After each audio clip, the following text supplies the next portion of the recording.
Kay ditangkap lagi.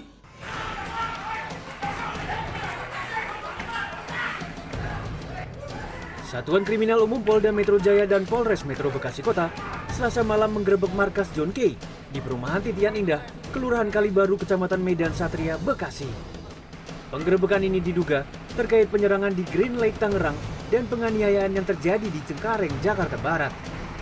Saat ini, 25 tersangka dan sejumlah barang bukti seperti senjata tajam dan beberapa barang bukti lainnya telah diamankan di Polda Metro Jaya. JK, inisial JK, dan C, sementara masih kita lakukan pemeriksaan.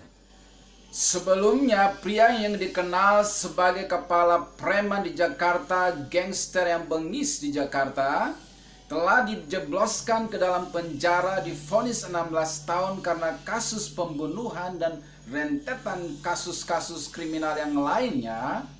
Namun pada bulan Desember tahun lalu dia dibebaskan bersyarat karena di penjara itu dia mengalami pertobatan perjumpaan pribadi dengan Yesus Kristus dan menunjukkan perubahan sikap berkelakuan baik sehingga dia menerima pembebasan bersyarat pada bulan Desember tahun yang lalu.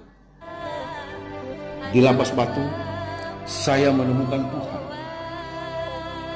Di Lapas Batu, saya menjadi manusia baru. Saya John Kay, orang yang pertama kali di sini.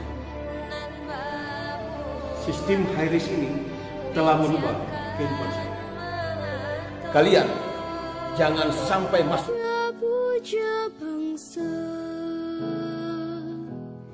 Di sini kami dibina untuk menjadi manusia baru. Dibuai, dibesarkan bunda, tempat berlindung di hari. Semua orang menyimpan masa lalu. Semua orang menuju masa depan. Dalam sebuah wawancara eksklusif dengan Kick Andy dari Metro TV, John Kay ditanya bagaimana sikap Anda apabila setelah bebas kemudian menghadapi godaan dari sekitar di mana Anda dulu berasal. Iya, Bung John, walaupun tadi Anda ketawa-ketawa bilang kalau ada teman-teman yang masih di dunia hitam datang ngajak lagi, tolong kami dipimpin lah. Kami ini kurang gagas sekarang ini, sering kalah kalau berantem sama preman. Nah ini kan godaan, mungkin bukan pemaksaan, tapi mereka berharap Anda memimpin mereka lagi. Terus Anda memang guyon bilang, oh nanti saya akan khotbah di situ, saya ajak mereka kembali ke jalan Tuhan. Ya. Ini kelihatannya bercanda, tapi bagaimana Anda meyakinkan teman-teman nanti? Sementara mereka udah hidup enak, tanda kutip dapat uang banyak. Ya, pada prinsipnya hidup ini kan pilihan. Jadi kalau saya udah ambil pilihan bahwa saya harus mencari kerjaan surga, siapapun nggak bisa mempengaruhi saya lagi karena tadinya saya di dunia saya udah bosan dan sampai pada puncak sebenarnya. Pada puncak. Ya? Udah puncak. Kejahatan apa yang belum pernah Anda lakukan, kira-kira? udah mentok. Jadi semua orang udah tahu. Dan sekarang saya kalau udah dengan keyakinan saya bahwa saya harus melayani Tuhan, saya harus mencari kerjaan surga, siapapun nggak bisa mempengaruhi saya lagi. Dan mungkin teman-teman ini tinggal saya akan ngomong bahwa, oke, untuk apalagi kalian mau hidup di dunia keras. Saya ini yang kalian tahu siapa saya, tetapi Tuhan menjamah saya. Marilah kita lakukan berbuat yang baik untuk orang. Jangan kita selalu menakuti orang terus. Apa kalian nggak punya hati? Saya yakin bahwa kalau mereka dan saya akan berdiskusi dengan mereka tentang firman, yakin bahwa mereka akan hatinya akan berubah. Mungkin kalau mereka punya hati pasti mereka akan berubah. Namun apa yang salah sehingga John Kay bisa terjerumus kembali dan kembali ditangkap? Ada 7 prinsip pertobatan sejati yang perlu kita ketahui bersama.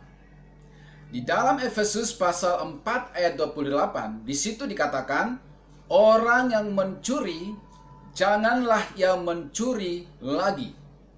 Tetapi baiklah ia bekerja keras dan melakukan pekerjaan yang baik dengan tangannya sendiri, supaya ia dapat membagikan sesuatu kepada orang yang berkekurangan. Yang pertama, firman Tuhan tadi mencontohkan seorang pencuri.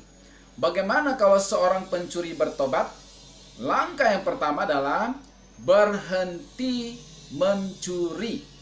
Langkah yang kedua adalah bekerja keras.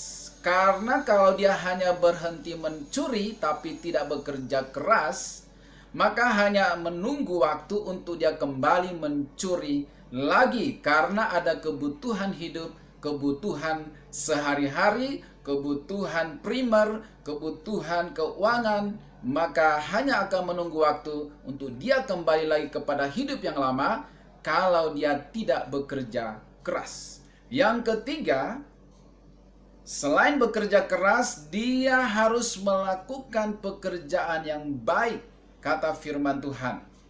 Ya, namun di sini saya ingin jelaskan baik dan benar itu dua hal yang berbeda.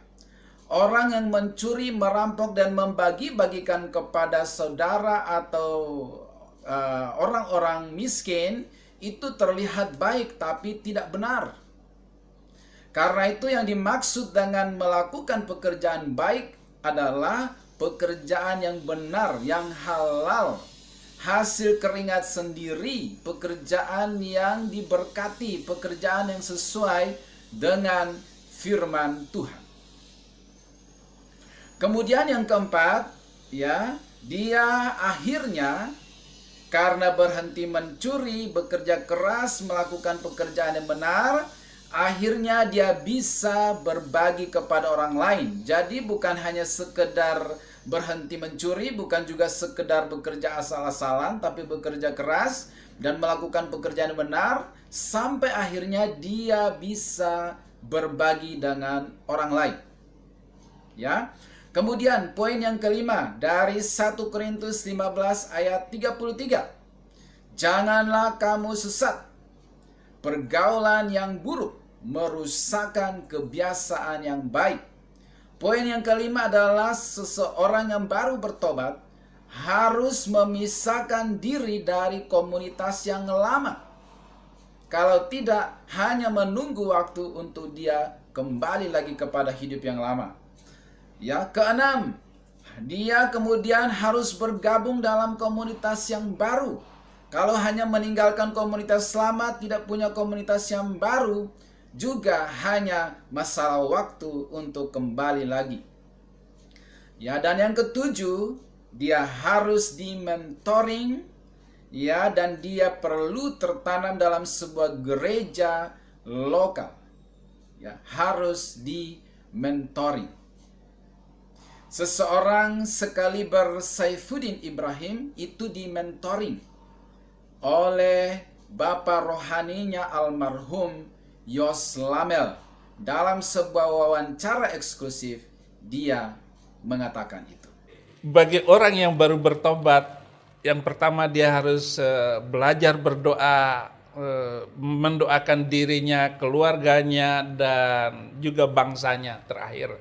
Kemudian seorang yang baru bertobat juga dia harus punya Alkitab, harus tiap hari membaca Alkitab. Kitab yang pertama dia harus membaca kitab Yohanes. Yang ketiga dia harus bergereja. Ya.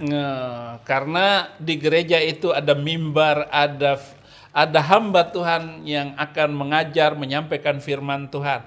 Karena dia adalah perpanjangan lidah Tuhan. Yes. Seorang hamba Tuhan mengajarkan kitab suci dan menyampaikannya di atas mimbar. Sehingga orang yang baru bertobat tidak boleh tidak bergereja, dia harus masuk ke gereja. Yang keempat, seorang penginjil, seorang yang baru masuk Kristen, dia harus berkomunitas. Yes. Harus ikut di dalam kegiatan kekristenan di gereja mana dia hidup.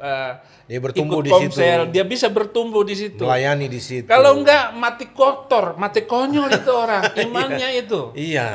Yang kelima dia harus bersaksi, harus mau menceritakan bagaimana perubahan dirinya setelah dia menerima Yesus Kristus sebagai Tuhan dan Juru Selamat, dan harus membagi iman itu. Betul. Supaya orang yang belum kenal Yesus Kristus ikut Yesus seperti dia merasakan sukacita menjadi orang Kristen. Waktu saya masuk penjara, ada ayah rohani saya, gembala almarhum itu Jos Lamel, menambah nama saya Paulus.